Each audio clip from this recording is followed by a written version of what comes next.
नमस्कार दोस्तों, मैं मृत्युंजय आपका स्वागत करता हूं हमारे इस चैनल सटीक परामर्श में।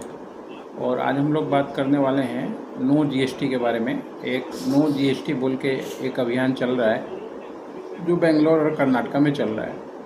तो आप लोगों ने देखा होगा पिछले कुछ दिनों में कुछ वीडियोस वायरल हो रहा है जिसमें दुकानदार जो है वो फ़ोन पे और पेटीएम या गूगल पे ऐसा जो भी क्यूआर कोड उन्होंने दुकान पे लगाया था वो दुकान पे वो उन चीज़ों को निकाल रहे हैं और निकाल के फेंक रहे हैं। तो ये काफ़ी वायरल पोस्ट हुआ और इससे गवर्नमेंट भी मान लीजिए थोड़ा सा परेशान है और होने का कारण भी है, क्योंकि ये सारा किया कराया जो है इन्हीं लोगों का है।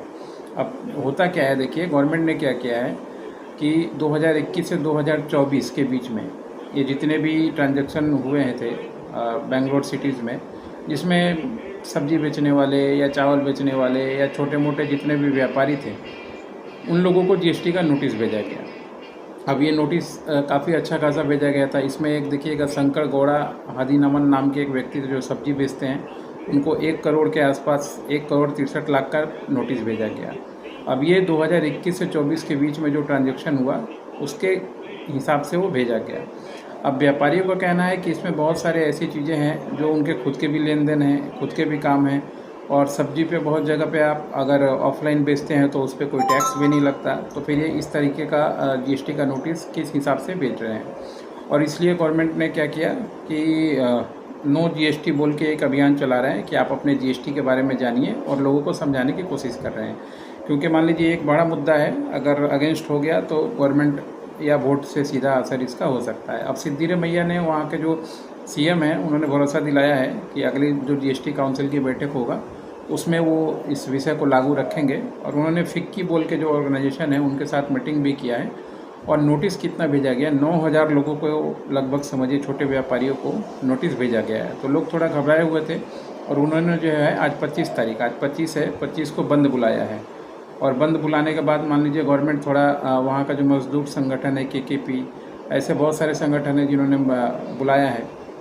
अब बीजेपी और जीडीएस ने कांग्रेस सरकार पर निशाना साधते हुए कहा है कि डिजिटल इंडिया की को कमज़ोर करने वाला है, और क्यूआर कोड हटाने से ट्रेड सोशल मीडिया पर तेज़ी से वायरल हो रहा है। और कई दुकानदारों ने कहा कि सरकार ने पहले यूपीआई अपनाने को कहा और जब उसी डेटा के जरिए परेशानी किया जा रहा है। इस विवाद ने छोटे व्यापारियों को नहीं बल्कि डिजिटल पेमेंट की खास को भी झटका दिया है। असर तो होगा ही। अब मान लीजिए पेटीएम है या फिर जो भी गूगल पे है या भारत पे है, जो भी है, फ़ोन पे है, तो इन लोगों पे असर होगा ही। क्योंकि मान लीजिए इन लोगों से जो ट्रांजैक्शन डेली हो रहा है तो कुछ ना कुछ इन कंपनियों को इनकम हो रहा है। तो जब ये लोग यूज़ नहीं करेंगे, हटा लेंगे, तब तो मान लीजिए आपको कंपनी पे भी असर पड़ेगा और डिजिटल इंडिया जो आप जो कर रहे हैं वो वहीं का वहीं धरा रह जाएगा। क्योंकि अभी कुछ दिन पहले ही इस मामले में आपको बहुत जगह, बहुत से कंट्रियों में सराहा गया कि हाँ आपने बहुत अच्छा काम किया, सही काम किया। और इस मामले में अब आपका ऐसा है, जीएसटी वाले और इनकम टैक्स वाले इसी का फ़ायदा उठा के मान लीजिए लोगों को नोटिस भेज रहे हैं और काम कर रहे हैं। तो ये काम तो ठीक नहीं है। गवर्नमेंट हर एक चीज़ का फ़ायदा उठाती है दोस्तों। देखिए गवर्नमेंट का जो जाल है ना, आप समझ नहीं पाएंगे। इस तरीके से पहले लालच दे के पहले बुलाता है, जैसे कबूतर को दाना दे के बुलाया जाता है ना, वैसे ही पहले यूपीआई का लालच फेंका, डिजिटल इंडिया का लालच फेंका। अब कुछ ना 9,000 नोटिस भेजा है, कुछ ना कुछ लोग तो डर के मारे मान लीजिए जीएसटी वाले के पास जाएंगे या फिर लॉयर पकड़ेंगे या कहीं ना जाएंगे, उसी में कमाई हो जाएगा। या फिर अंदर टेबल बाहर टेबल, बहुत तरह का जुगाड़ भारत में चलता है। तो ये सिस्टम ठीक नहीं है। तो और मैं तो बोलना चाहूँगा कि जो भी व्यापारी हैं अपना दिमाग लगा कर थोड़ा चीज़ों को यूज़ करें। क्योंकि गवर्नमेंट प्रपोजल तो अच्छा लाती है मगर उसका मिसयूज़ भी उससे भी अच्छा करना जानती है। बहुत सारी ऐसी चीज़ें होंगी जो देखने में बहुत अच्छा लगता है मगर उसका बाद का जो सिस्टम है बहुत ही बेकार हो जाता है। इसमें देखिए छोटे व्यापारियों को जीएसटी का नोटिस मिल रहा है, व्यापारी बेचारे घबरा के क्यूआर कोड हटा रहे हैं। अब मुख्यमंत्री को इस बीच में आना पड़ा है और सफाई देना पड़ा है कि नहीं, वो जीएसटी काउंसिल में इस बात को मुद्दा रखेंगे। और बेंगलोर एक हब है।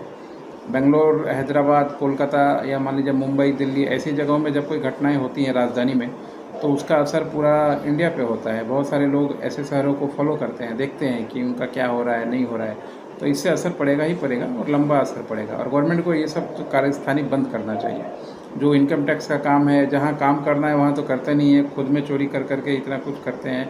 और जो पब्लिक थोड़ा सा अगर कंफर्ट जोन खोजे, इस तरीके का काम करे, यूपीआई वगैरह जिससे पब्लिक को फ़ायदा हो रहा है, तो उसमें घुस के कमाने का जरिया खोजने लगते हैं कि हाँ भैया इसमें से भी कुछ आ जाए। जहाँ मौका मिले गवर्नमेंट का काम है बस अपना कमीशन बैठा दो, गवर्नमेंट को कोई लेना देना नहीं है कि आप क्या उन्नति कर रहे हैं क्या नहीं कर रहे हैं। इसलिए सावधान रहें, हर एक जालसाजी में ना फंसें, सोचें समझें, डिस्कस करें कि नहीं इस काम का क्या फ़ायदा हो सकता है, क्या नुकसान हो सकता है। अपने हिसाब से कौन क्या दिखा रहा है वो देख के अगर चले गए टीवी एडवर्टाइजमेंट तो कहानी आपका फंसना ही फंसना है। आज के लिए इतना ही, नमस्कार।